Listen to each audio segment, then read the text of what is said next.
Good evening and welcome to the Hour of the Time. I'm your host, William Cooper. Ah, yes, a nation or world of people who will not use their intelligence are no better than animals who do not have intelligence.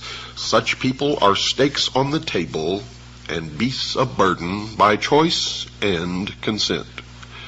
Do you fit that description? I certainly hope not. If you do, then it's time to wake up and change it. And if you really want to know in a nutshell what's wrong with this country, go in your bathroom and look in the mirror. Something's wrong, folks, in America. Something's really wrong. Something is destroying everything that we've ever held dear in this country. What is it? Well, if you've been listening to this show, many of you already know what it is. If you've just been listening to the show for a little while, you may have some idea, but you're not quite really sure yet what's going on. Well, I'm going to tell you right now, it's all about religion. Whether you're religious or not doesn't make any difference. It's all about religion. Whether you believe in God or not, it doesn't make any difference. It's all about a big battle between good and evil. And most of it, I got to tell you, exists in the minds of men. Some of it's real. The question is, what's real? What's deception? What should we be paying any attention to? What is it that's driving us insane? Yes, something is wrong in America. The sound you hear is dripping blood. This is the start of Black Sunday. Today's newspapers, folks, are full of stories about the rampant rise in divorce rates, the increasing abuse of children by some parents, increases in the incidence of rape pornography being read by an increasing number of people, more crimes against property, demands for world government, urgings for national borders to fall, Christian churches being closed because they will not seek licensing by the state, etc., etc., etc., and I could go on and on and on and on and on. But why? Why are these things happening? Why are all of the legacies of the past, the family, national borders, the right to practice any chosen religion, the right to private property, among other things, under such an attack? Is it possible that there are actually people and organizations who really want to change the basic order of things? Well, my regular listeners know the answer to that. Clues to the answers to these questions, folks, can be gleaned from some comments made by people and organizations that are talking about these wide-ranging changes in the nature of our lifestyle. An Associated Press dispatch on July the 26th, 1968 reported this, quote, New York Governor Nelson A. Rockefeller says, as president, he would work toward international creation of a new world order, unquote. And you thought George Bush coined that phrase? Surprise, surprise. On January the 30th, 1976, a new document called the Declaration of Interdependence was introduced to the American people, and it was signed by 124 traitors. 32 senators and 92 representatives, altogether 124 traitors in Washington, D.C., and it read in part, quote, 2 centuries ago, our forefathers brought forth a new nation. Now we must join with others to bring forth a new world order, unquote. And you thought George Bush coined that phrase. Surprise, surprise. Another individual who has commented is Henry Kissinger, probably the greatest traitor this nation has ever known, former Secretary of State. According to the Seattle Post-Intelligence of April 18, 1975, Mr. Kissinger said, quote, "Our nation is uniquely endowed to play a creative and decisive role in the new order which is taking form around us," unquote. George Bush gave the commencement address at Texas A&M University on May 12, 1989, and he used similar words as well. His speech was on the subject of Soviet-American relations, and he was quoted as saying in part, quote, "Ultimately, our objective is to welcome the Soviet Union back into the world order. Perhaps the world order of the future will truly be a family of nations," unquote. Historian Walter Mills maintained that prior to World War I, Colonel Edward Mandell House, the major advisor to Woodrow Wilson, the president at the time, had a hidden motive for involving America in the war. The historian wrote this, quote, "The colonel's sole justification for preparing such a batch of blood for his countrymen was his hope of establishing a new world order of peace and security," unquote. You see how these people fool themselves? They always say that the end is peace and security, a world utopia. But to get it, they spill more blood than ever has been spilled in history. Each time they try to bring about their utopia, the blood runs in the streets. They're liars. They're hypocrites. They're manipulators, deceivers. They're the worshipers of Lucifer. Adolf Hitler, a socialist and the head of the German government prior to and during the nation's involvement in World War II, is quoted as saying this, quote, "National Socialism will use its own revolution for the establishing of a new world order," unquote. Adolf Hitler was a socialist. Nazi means National Socialism. Hitler confided to Hermann Rauschning, the president of the Danzig Senate, quote, "National Socialism is more than a religion. It is the will to create Superman," unquote. And what is the number of the man? 666. You see, in the New World Order, only one man will be allowed to live, the new man, the illumined man, and the number of that man is 666. You will see that number increasingly all around you. You will also begin to see pyramids increasingly all around you, and the eye in the pyramid, and the eye alone, and you will see circles with a dot in the center, and you will see obelisks appearing all over the place. And these are not the only signs. There are many, many, many more. They're the signs of the religion of mystery, Babylon. Hitler added this thought, quote, "Well, yes, we are barbarians, and barbarians we wish to remain. It does us honor. It is we who will rejuvenate the world. The present world is near its end. Our only task is to sack it," unquote. Another book on his background quoted his comments that his Nazi party had a hidden purpose, one that was not perceived by the world at large. Mr. Hitler was quoted as saying this, "He who has seen in National Socialism only a political movement has seen nothing, for it is a religion." The humanist religion issued a manifesto in 1933 stating its beliefs about the world in general. It took the following position about the need for the wealthy governments to share their wealth with the less fortunate nations. It is the moral obligation of the developed nations to provide, through an international authority, economic assistance to the developing portions of the globe. Now that is a lie, folks. It means that it's okay for some of us to lay back and do nothing and reap the rewards of the labor of others. That's socialism. That's what it's all about. Communism, socialism, it's the same. And these people, the worshippers of Mystery Babylon, are the original communists.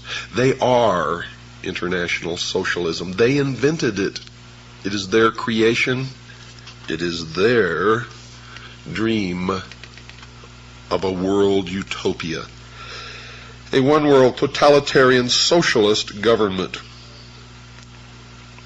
The April 1974 issue of Foreign Affairs, the quarterly periodical issued by the Council on Foreign Relations in New York, had an article in it by Richard N. Gardner, the former Deputy Assistant Secretary of State for International Organizations in the Lyndon Johnson and John Kennedy administrations, and he stated this, quote, "We are likely to do better by building our house of world order from bottom up rather than from the top down.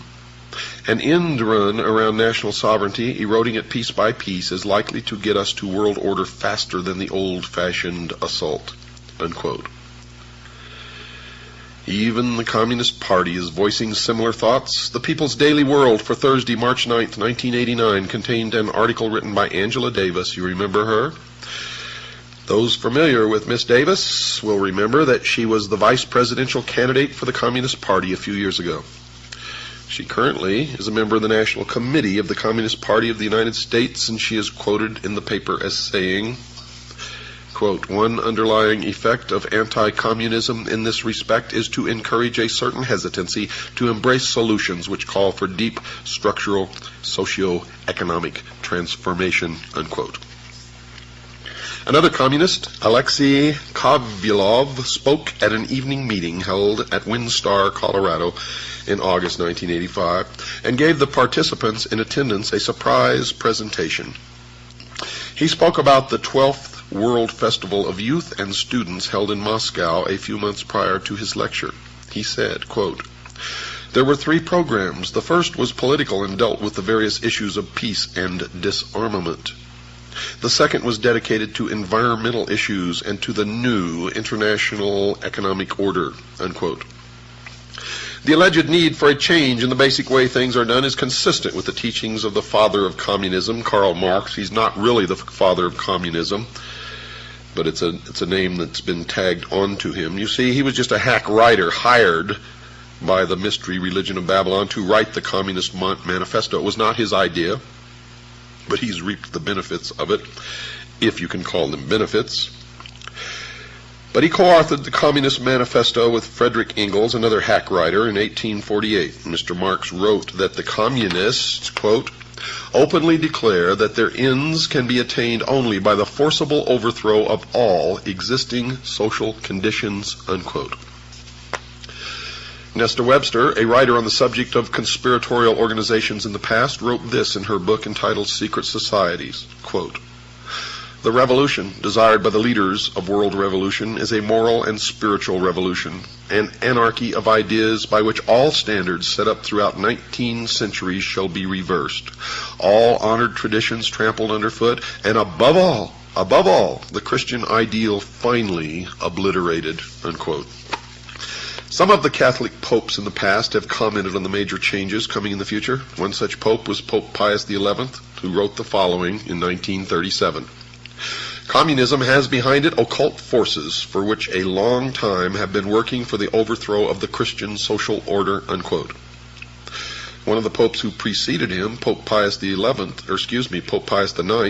wrote this in November 1846 about the changes that he saw in the future. Quote, "That infamous doctrine of so-called communism is absolutely contrary to the natural law itself, and if once adopted, would utterly destroy the rights, property, and possessions of all men, and even society itself," unquote. Now, don't get all worked up about what the Pope says, because they have succeeded now with this Pope in putting one of their own upon the throne of the Vatican. It had long been their dream, and now it is true. And the bans have been lifted against Catholics joining secret societies. And many of the hierarchy of the Vatican belong to the secret societies, the Freemasons, Propaganda 2, etc., etc., etc. You will find an obelisk, the symbol of the phallus, the penis of Osiris, in the Vatican courtyard. If you don't believe me, go look. Another individual who wrote about the future was Dr. Jose Arguelles of an organization known as the Planet Art Network. Dr. Arguelles wrote, quote, "Also implicit in all these events is a call for another way of life, another way of doing things, a redistribution of global wealth. In short, a new world order," unquote. Now, just what the future society was that these people are talking about was described in a brief manner by Marilyn Ferguson in her book entitled The Aquarian Conspiracy, and she wrote this, quote, "The new world is the old, transformed," unquote. Another clue about what is in store for the future world was offered by Dr. James H. Billington, who received his doctorate as a Rhodes Scholar. Where have you heard that before? You have a Rhodes Scholar sitting in the Oval Office right now. Received his doctorate as a Rhodes Scholar at Oxford University and has taught at Harvard and Princeton universities. He wrote this in his book entitled Fire in the Minds of Men. Quote, "This book seeks to trace the origins of a faith, perhaps the faith of our time. What is new is the belief that a perfect secular order will emerge from the forcible overthrow of traditional authority," unquote. You hear that? They believe a perfect secular order will emerge. Nothing perfect will ever emerge from the minds of imperfect men, and no men will ever be ruled by other imperfect men in any kind of a perfect utopian order, secular or otherwise. That is why we must be eternally vigilant. Eternally vigilant. That these future changes would involve force and slavery was confirmed by B.F. Skinner, chairman of the psychology department at Harvard University. In his book entitled Beyond Freedom and Dignity, Dr. Skinner has been called the most influential of living American psychologists by Time magazine. So the world should listen to the professor when he speaks. The magazine told the reader what the message of Professor Skinner's book was. Quote, "We can no longer afford freedom, and so it must be replaced with control over man, his conduct, and his culture," unquote. Not long ago in the Los Angeles Times, there was an article called 10 Forecasts for the Coming Decade. One of these was chemical or electronic implants to control individual behavior on a 24-hour basis. Another student of these changes is Alvin Toffler, who wrote this in his book entitled The Third Wave. And you should read everything that he's written, by the way, because what he's writing is what is coming. Quote, "A new civilization is emerging in our lives. This new civilization brings with it new family styles, changed ways of working, loving, and living, a new economy, new political conflicts, and beyond all this, an altered consciousness as well. The dawn of this new civilization is the single most explosive fact of our lifetimes," unquote. Another scientist involved in commenting upon the future changes was Dr. Carl Sagan, and he's observed this, quote, "It's clear that sometime, relatively soon in terms of the lifetime of the human species, people will identify with the entire planet and the species," unquote.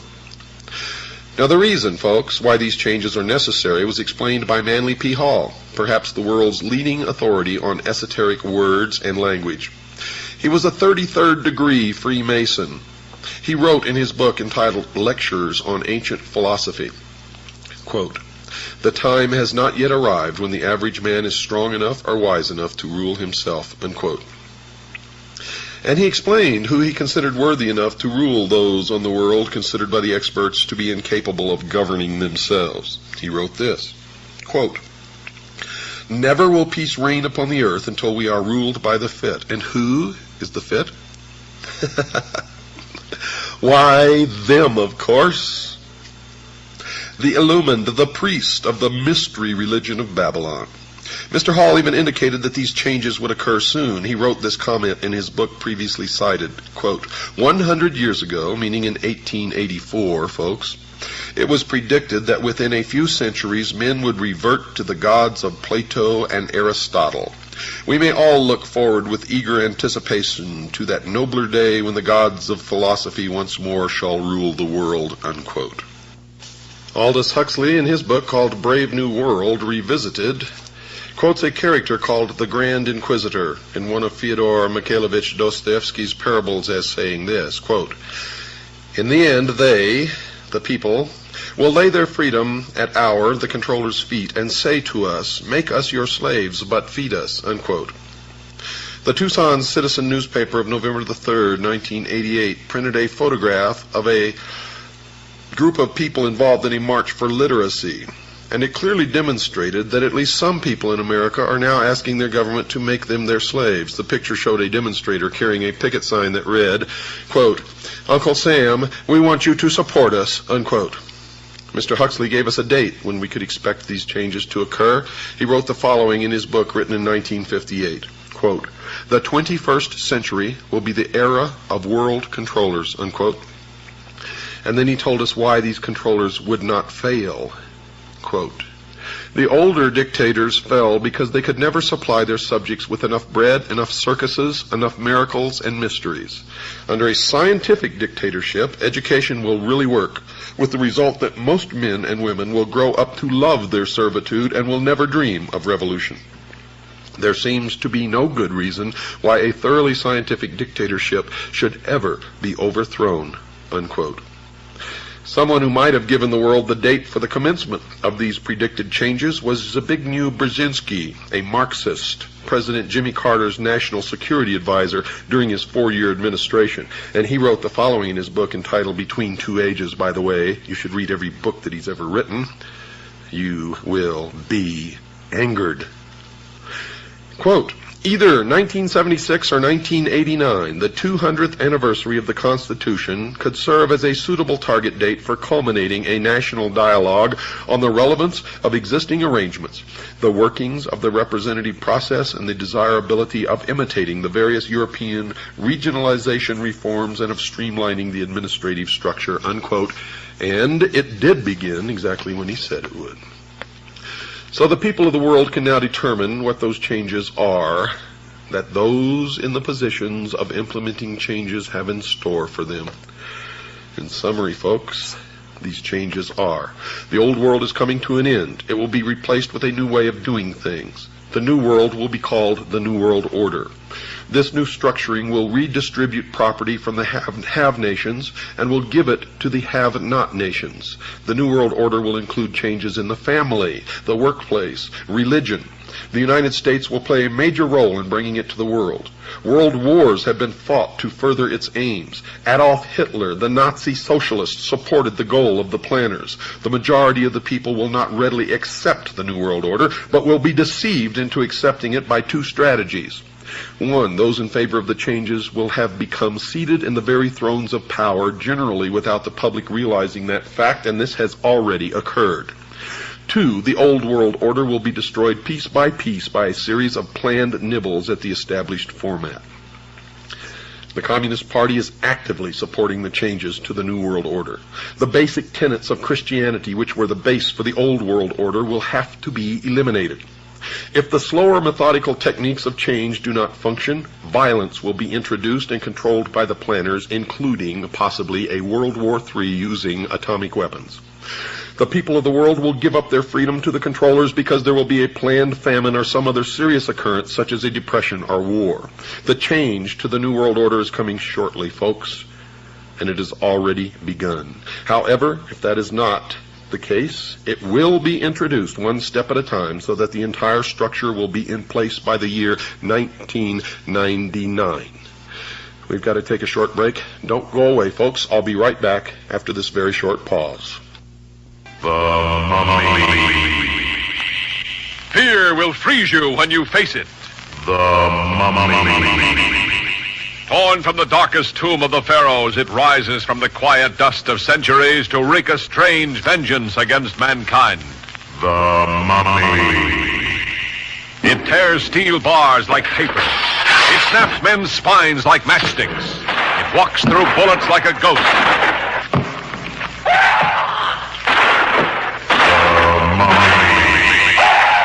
It sees without eyes, it lives without breath, yet its desires are strangely, madly human. The motion picture screen's most shocking experience in suspense. In chilling Technicolor, The Mummy.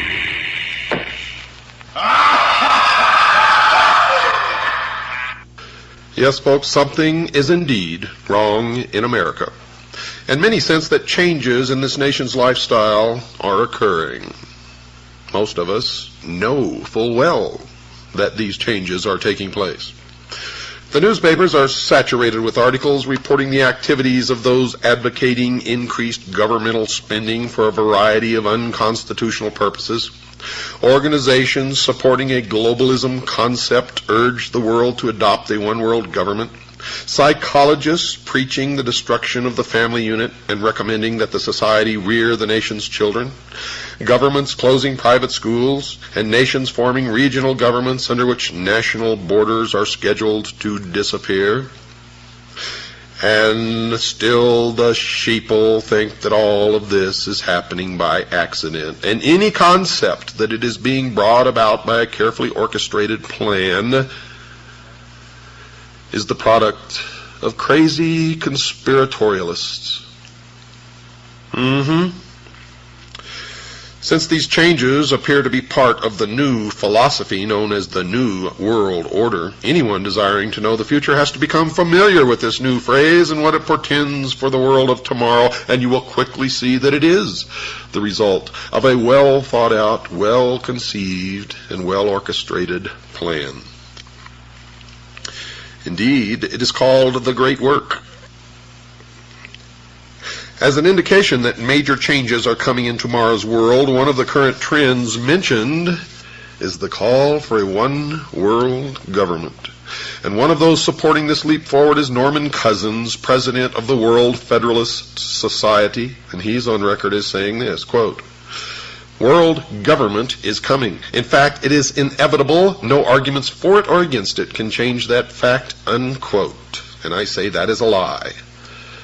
240 million Americans standing up in concert with each other, holding a rifle in their hands, can stop it instantly in its tracks. And that's the truth of why we were given the second article in amendment to the Constitution. It has nothing to do with hunting or preserving your private property. It has to do with preserving our freedom. The goal of a one-world government, folks, is not a new thought.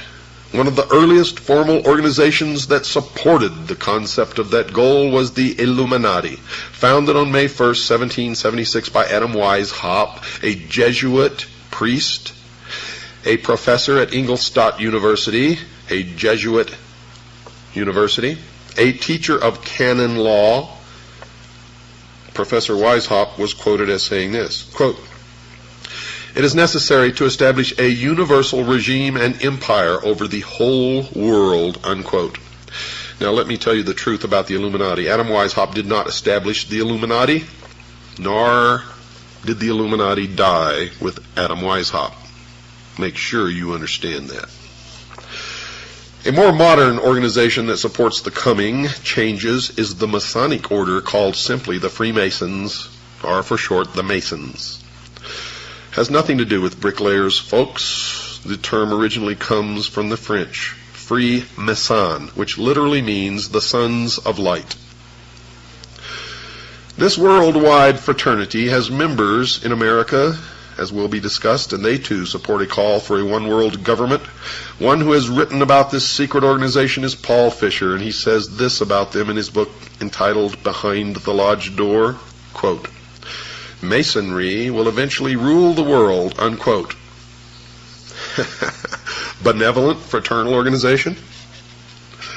Albert Pike, and you're going to hear an awful lot about Albert Pike during this series, the sovereign grand commander of the Scottish Rite of Freemasonry here in the United States from 1850 to 1891, the man who founded the Ku Klux Klan and B'nai B'rith, wrote a book entitled Morals and Dogma. And when and if you can find that book, don't pass it up, buy it and read it.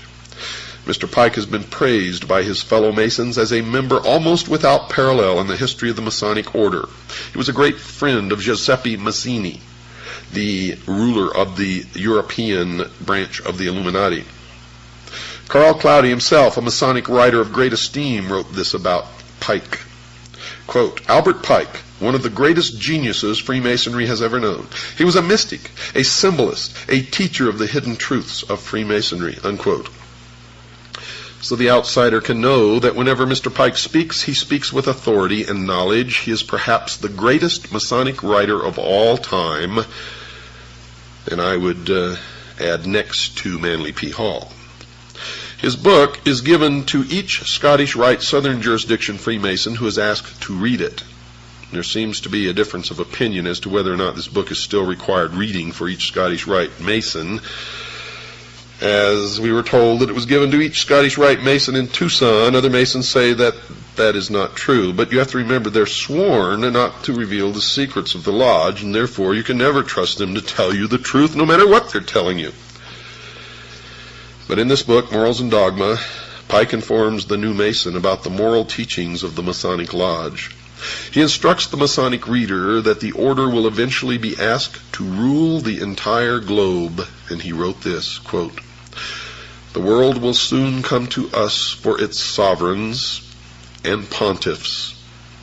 We shall constitute the equilibrium of the universe and be rulers over the masters of the world," unquote. He wrote this supportive statement in a book entitled Legenda, quote, "And thus the warfare against the powers of evil that crushed the order of the temple goes steadily on, and freedom marches ever onward toward the conquest of the world," unquote. Reference to the order of the temple is reference to the Knights Templars, who were destroyed in concert by King Philip of France and Pope Clement V. And the powers of evil referred to in this paragraph is the Christian church, the Christian religion, Christianity as a whole. Let me read it to you again, just in case you weren't paying attention. Quote, "And thus the warfare against the powers of evil that crushed the order of the temple goes steadily on, and freedom marches ever onward toward the conquest of the world," unquote.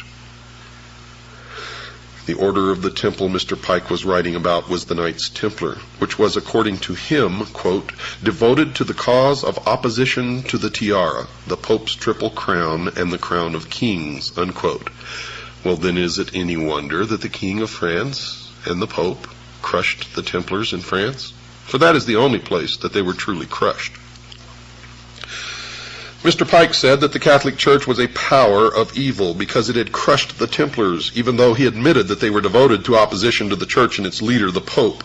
But the major point of that quote is that these forces of opposition, presumably meaning the Masons, are marching onward toward the conquest of the world.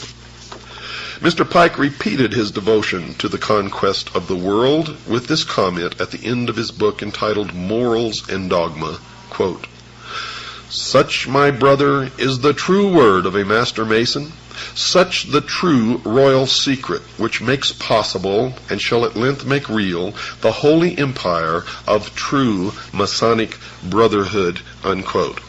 Now, all of you Master Masons out there who've been writing me letters, don't write to me anymore. You are my enemies. And if I can, I will destroy you.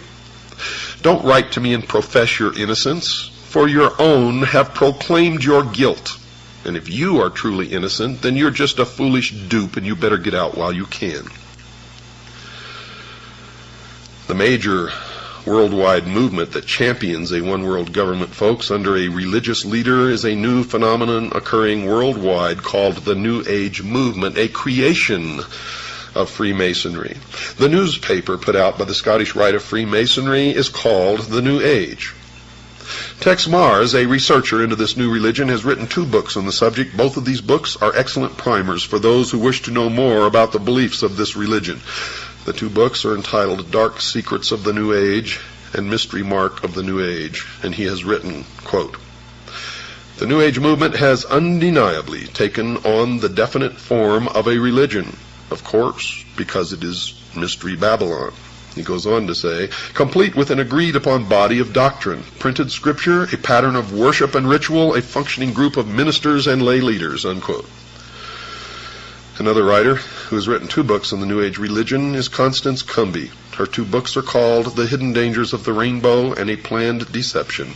She has written this, quote, "The New Age movement is a religion, complete with its own Bibles, prayers, and mantras, Vatican City, Jerusalem equivalents, priests and gurus, born-again experiences, they call it rebirthing, spiritual laws and commandments, psychics and prophets, and nearly every other indicia of a religion," unquote.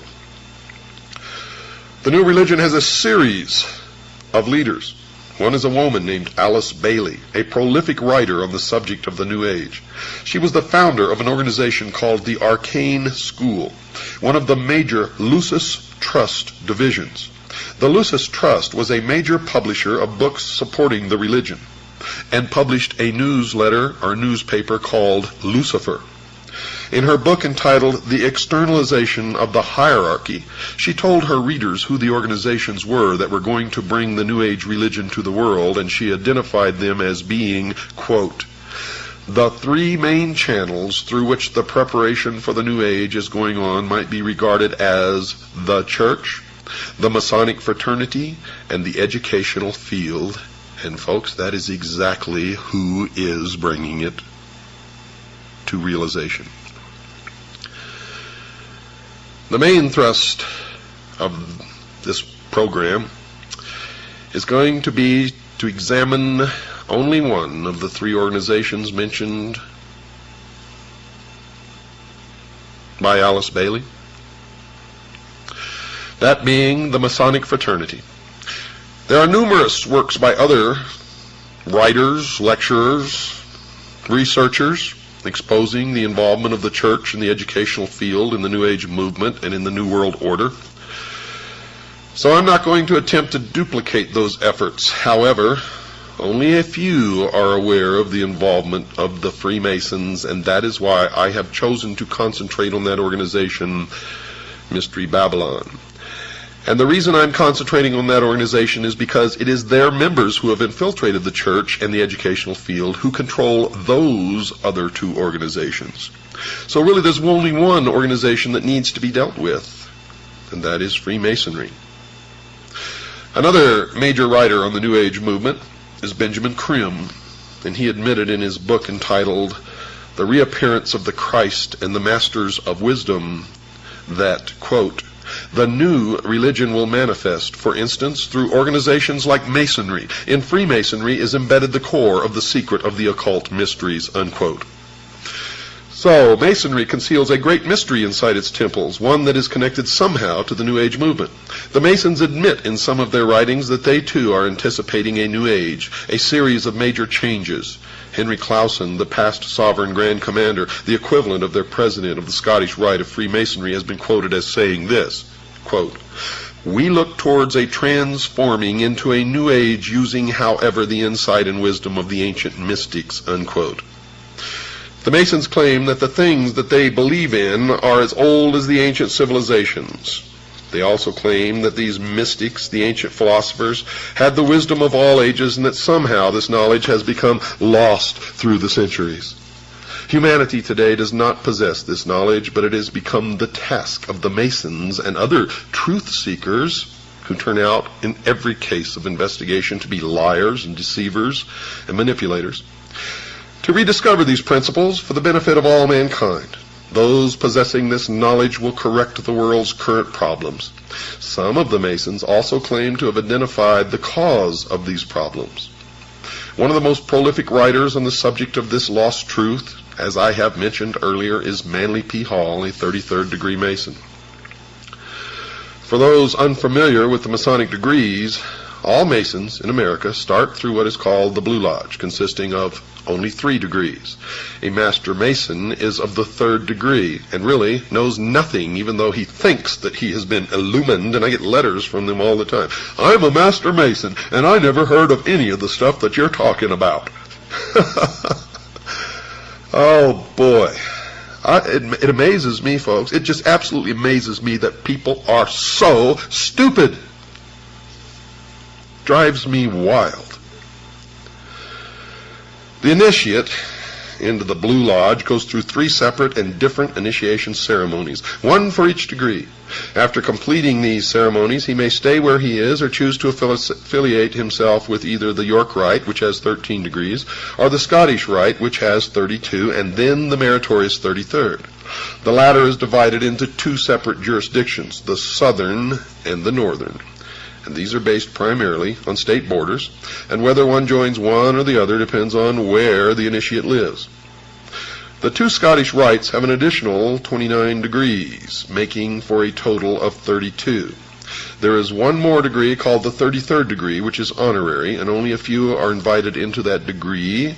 And to even be considered, they must perform some major work toward the completion of the great work, which is the plan to bring about the utopia on earth, the socialist dream.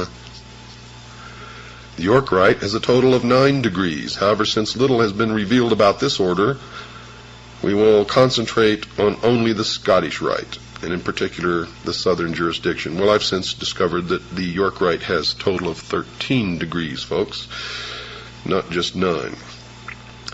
Mr. Hall has written a book entitled Lectures on Ancient Philosophy, in which he talks a great deal about the Masonic fraternity. And this is his comment about the coming changes. Quote, "A new day is dawning for Freemasonry. From the insufficiency of theology and the hopelessness of materialism, men are turning to seek the God of philosophy." Unquote.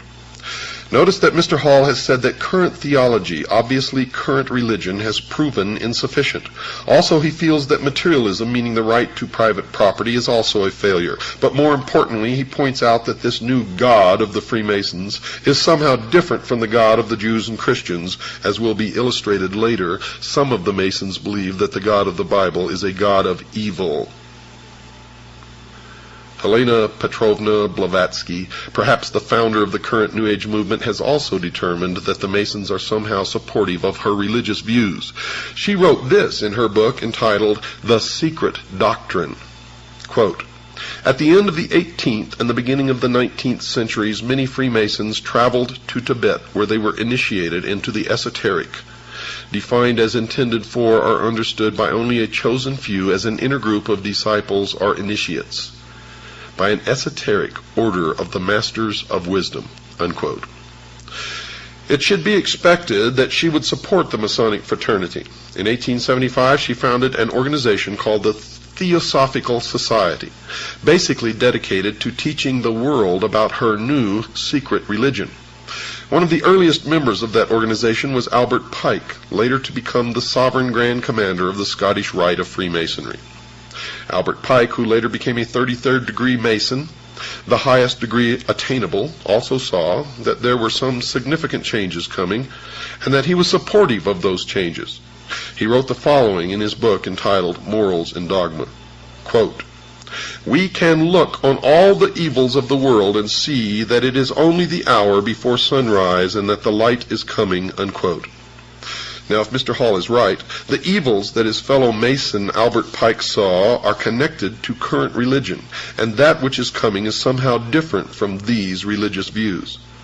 Mr. Hall, who is mentioned previously as another 33rd degree Mason, also wrote that a new day was coming and that it was not too far into the future.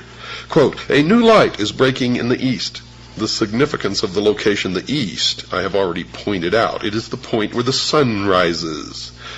"A more glorious day is at hand. The rule of the philosophic elect, the dream of the ages, will yet be realized and is not too far distant."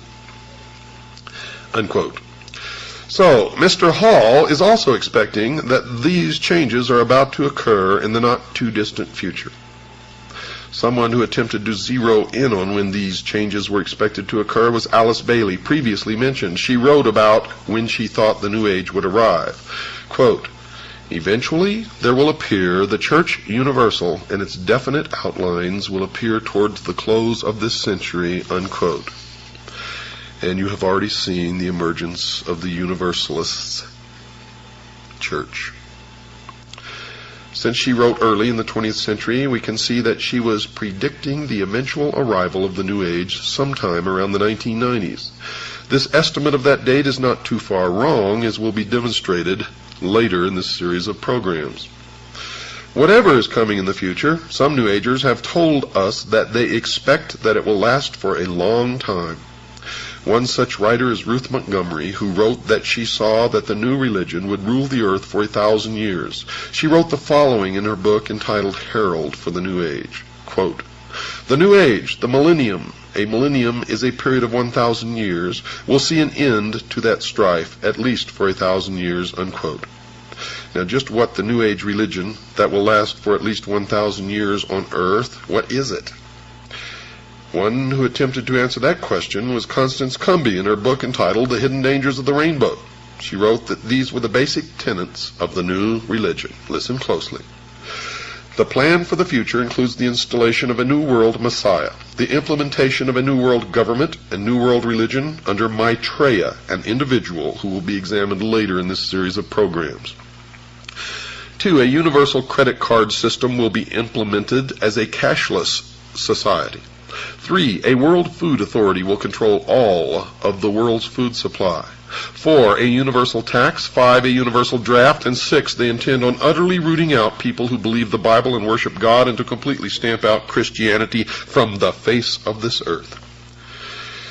As was discussed prior to this summary, certain people have indicated that they see the Catholic Church as an enemy. Here, Mrs. Cumby says that they see not only Catholicism as the enemy, they also see all of Christianity as an enemy.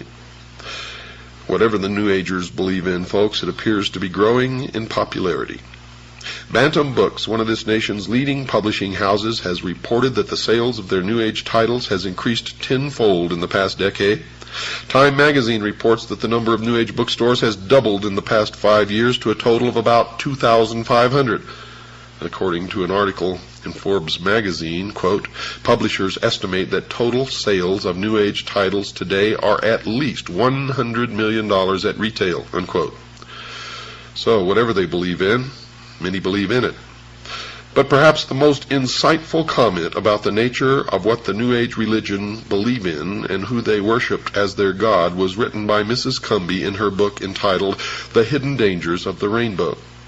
She wrote that they had, quote, the intent of bringing about a new world order, an order that writes God out of the picture and deifies Lucifer, unquote. So if Mrs. Cumby and the other writers on the subject are right, the New Age movement needs to be studied in some depth. We know that the goal of Freemasonry, at least that which is stated, is to bring about the new man, the illumined man, and the number of the man is 666.